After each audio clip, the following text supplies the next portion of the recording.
I want to welcome you to Washington Times Higher Ground. And right out of the gate here, we have seen incredible success for Sound of Freedom. Yeah. You have been heavily involved in this film and in the story, the real life story behind it. What's been your reaction to seeing the success of the movie? Oh, I'm so thrilled, Billy. We all are. We're very excited by the overwhelmingly positive support that we've received nationwide. It's touching and it's fulfilling and gratifying for all of us who've been in the fight, not just those involved directly with the film, but so many other supporters and friends in the fight, including people like you. Thank you for covering this and giving more awareness to this critical issue.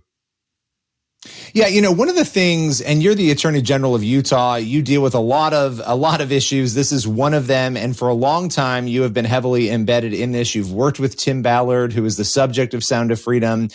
Why is it so important that people really understand this issue? Help us dig into that, because I do think a lot of people, they look the other way. When they hear it, they don't really understand it. Why is it so essential? First of all, because it's almost inconceivable to us in this modern day that there is slavery that is still ongoing.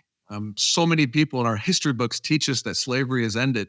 And the sad truth and reality is that there's so many people subjugated into not just sex slavery, which was primarily the focus of the film Sound of Freedom, but labor trafficking, organ harvesting, conscription, illegal adoptions, all these horrific manifestations of this evil institution. And the reason why it's important for people to know about it is so they can protect themselves and their families and help us be eyes and ears for law enforcement to help us take down traffickers and trafficking networks.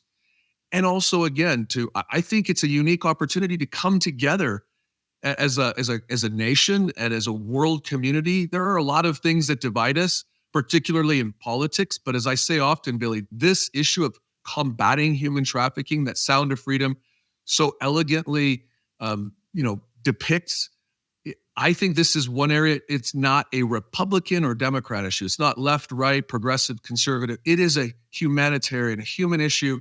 And it's an opportunity for us all to come together and reassert our brotherhood and sisterhood as a human family, and go out and search for and rescue and support and help heal men, women, and especially the most vulnerable children who are enslaved around the world and right here in our own backyards in the United States as well. One of the things, the overwhelming, and I want to emphasize this because I think it's important, the overwhelming response to this movie has been very positive. And I think we've seen that even in a lot of media outlets, but there are some outlets, and you and I have talked about this in other interviews, that have taken a negative bent toward it. They've claimed the movie is not framing the issue properly. There was even one op-ed where they seemed to say that the issue's being overemphasized in some way. Why do you think this is the response from a few of these outlets? And they're prominent outlets. Why would they take that response to a movie like this? It's baffling to me, Billy, and to those of us involved in the fight. We feel like everybody should be united in this. You know, President Obama used to say, this is an issue that there should be no daylight between us. President Trump worked on this issue so hard. All of us can come together as Americans and as a human family. So I don't know the answer. Unless they're complicit or they somehow support human trafficking, I don't know why you would criticize a movie that has no other agenda than to just raise awareness and help rally people around the world to the cause of ending human slavery. I don't know. Maybe they're trying to weaponize it. And if so, that's sad. I feel sorry for them. If they're trying to hijack such a, I think, pure issue, something that we, again, can all get behind and turn it into a political issue. This politicization and weaponization of even bipartisan issues has got to stop. Well, yeah, that's the thing, too. Everything is so political that when something like this happens, if there's a person who's deemed controversial or there's any past thing that's happened and there's an opportunity for some people in the media to sort of seize on that, unfortunately, that will happen. And I have said this to you and I will say it again. To me, you have a moment right now when people are actually paying attention to this issue that it is so hard to get eyes and ears to pay attention to. And you have this opportunity, and to watch some people squander it, is very unfortunate, because the conversation should be turning to, well, how many people are being trafficked? How many kids are being trafficked? What happens to these people? And so let's talk a little bit about that, because you have been on raids, you have dealt with this hands-on, you have been one of the people at the forefront of trying to battle this issue. What has it been like for you as a human being, as a person of faith? Obviously, you have your government post, but what has it been like to navigate and journey through that process of helping people escape this? Yeah, and Billy, I do want to make a delineation that in my day job as the top law enforcement officer in my state, I absolutely do combat trafficking in one way. That's in my official post, and I have amazing men and women who go out and run towards danger when the rest of us are running away from it, and they combat trafficking. But then I have volunteered with organizations like Operation Underground Railroad, and been across the world, and been undercover, and been with Tim Ballard and others. And it is heart-wrenching on one hand to see the pain and suffering, to see the almost hopelessness of men, women, and children who are caught up in this cycle of slavery.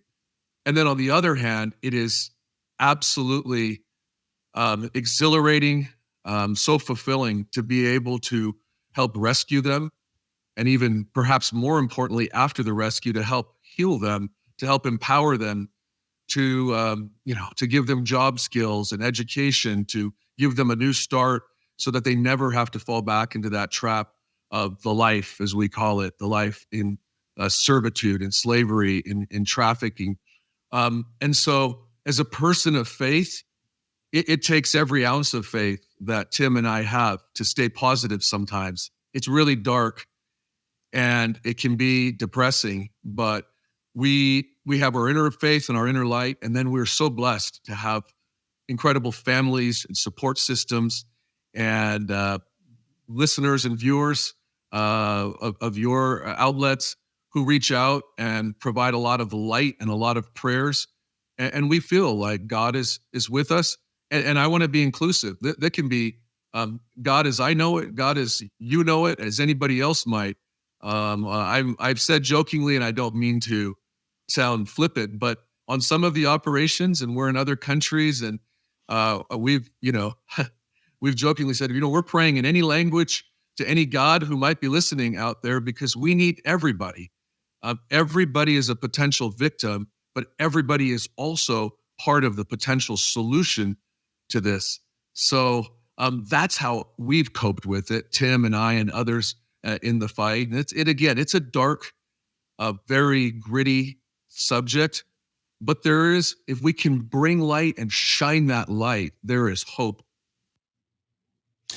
Talk a little bit about, I think people, it's one thing to sort of think, okay, there are third world countries where this happens. It happens in places far away. But the idea that trafficking is something that happens to Americans in America is something that might be very foreign to people. Can you speak a little bit more to that? Because that was shocking to me to learn some of that. Sure.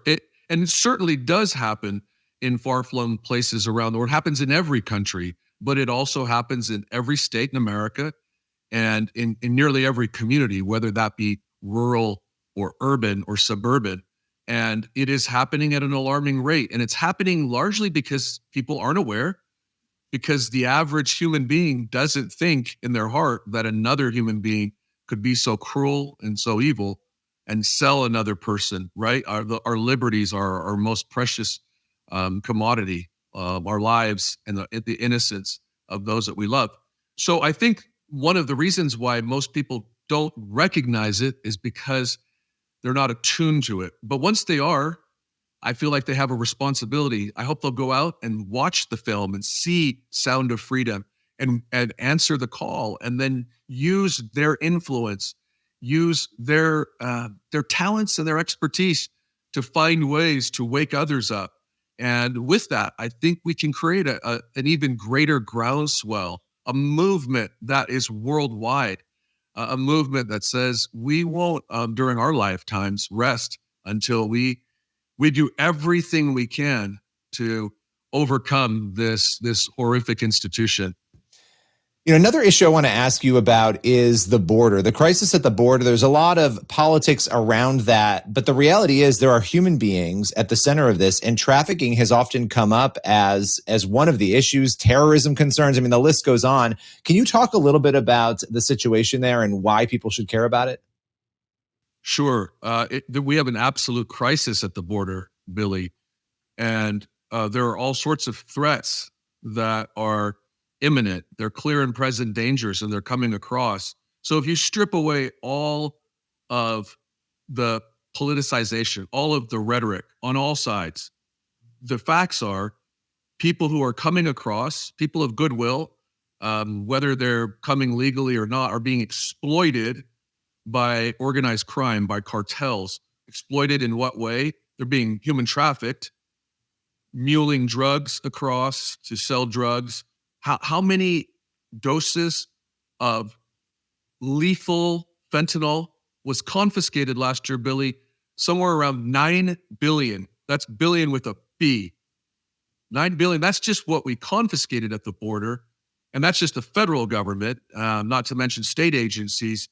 So imagine that's how many times more than the human population of the United States, orders of magnitude. And that's just one of the issues. Now they're also being exploited for human trafficking, sex trafficking, labor trafficking, again, organ harvesting, which people, I say that not to be sensational. It's real. And I'm not trying to, again, scare people, but it's a multi-billion-dollar industry. And again, those who are being exploited, who are trying to come across, are too often the victims of human trafficking. And then the effect on our country, I have said before that every state today is a border state.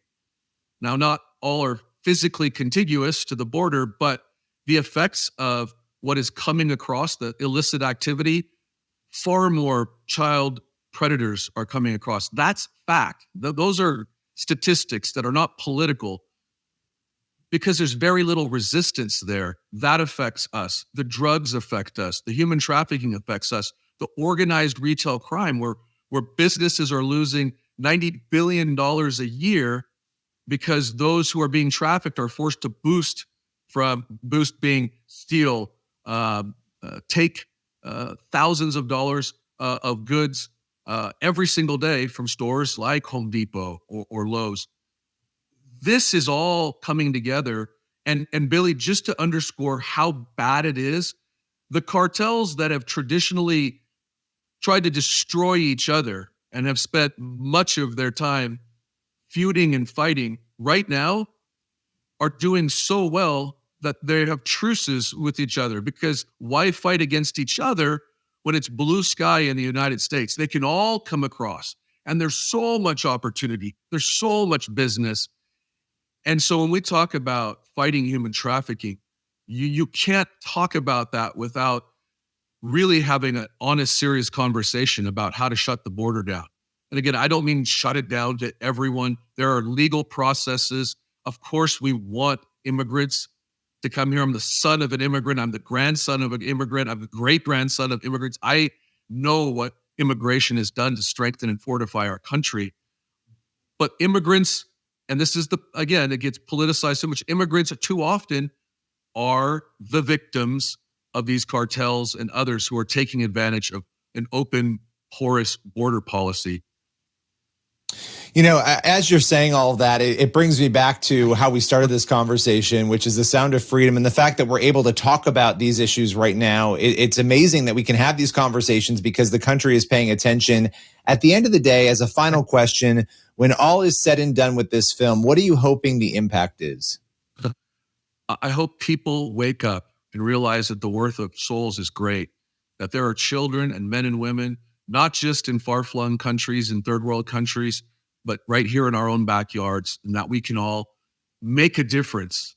And that once our eyes are open to the reality of trafficking, then we can reach out and use our influence. That people like Tim Ballard are heroes for sacrificing so much and putting their lives on the line. Now, Tim's not operational anymore, so that's why he's the face right now of Sound of Freedom. There's some of us that you won't see in the movie, at least not in Sound of Freedom 1, maybe in some sequels, because we're still out trying to take down these predators wherever they are globally.